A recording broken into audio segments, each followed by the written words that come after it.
Centralization and decentralization. Centralization and decentralization pertain to the hierarchical level at which decisions are made. Centralization means that decision authority is located near the top of the organization. With decentralization, decision authority is pushed downward to lower organization levels. Organizations may have to experiment to find the correct hierarchical level at which to make decisions. For example, most large school systems are highly centralized. However, a study by William Ouchi found that 3 large urban school systems that shifted to a decentralized structure, giving school principals and teachers more control over staffing, scheduling, and teaching methods and materials, performed better and more efficiently than centralized systems of similar size. Government leaders in Great Britain hope that the same thing will happen when they decentralize the country's National Health Service, NHS. The system is undergoing the most radical restructuring since it was founded in 1948, with a key part of the plan to shift control of the annual healthcare budget to doctors at the local level. Leaders believe that decentralization will cut costs, simplify and streamline procedures, and reduce inefficiency by putting power in the hands of patients and clinicians. In the United States and Canada, the trend over the past 30 years has been toward greater decentralization of organizations.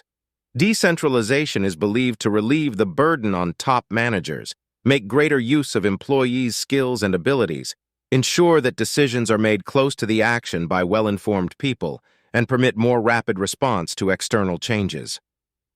Stanley McChrystal, former commander of U.S. and North Atlantic Treaty Organization, NATO forces in Afghanistan, once said, "I learned that any complex task is best approached by flattening hierarchies. It gets everybody feeling like they're in the inner circle, so that they develop a sense of ownership." 30. Even Japanese companies such as Toyota, which have a strong tradition of centralization, are seeing the power of decentralization for promoting a sense of ownership.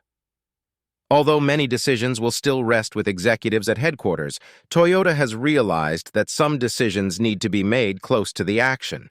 Regional managers believe that the problems Toyota went through have given top executives the freedom to take risks they might not have taken otherwise. However, not every organization should decentralize all decisions.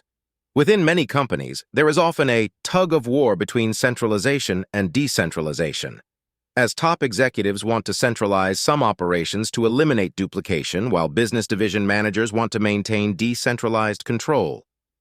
33 managers should diagnose the organizational situation and select the decision-making level that will best meet the organization's needs. Factors that typically influence centralization versus decentralization are as follows. Greater change and uncertainty in the environment are usually associated with decentralization. A good example of how decentralization can help cope with rapid change and uncertainty occurred following Hurricane Katrina in 2005.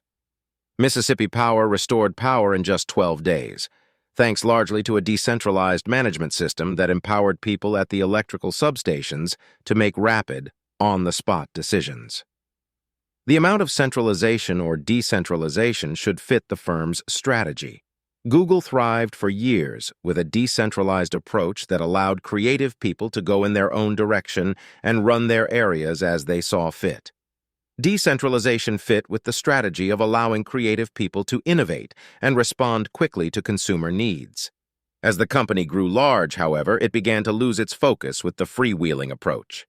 Larry Page has brought centralization to Google to fit the strategy of being more consistent and competitive in the post-PC era. Page killed off dozens of non-essential or unsuccessful projects and reorganized the company to focus on key product areas and give top executives more accountability and responsibility for results. In times of crisis or risk of company failure, authority may be centralized at the top. Recall our example of how BP has centralized its exploration, development, and production operations so that a single executive is in charge of the upstream operations. Previously, 3 executives handled the upstream unit, but BP CEO Robert Dudley believed that a strong, centralized structure was needed to manage risk.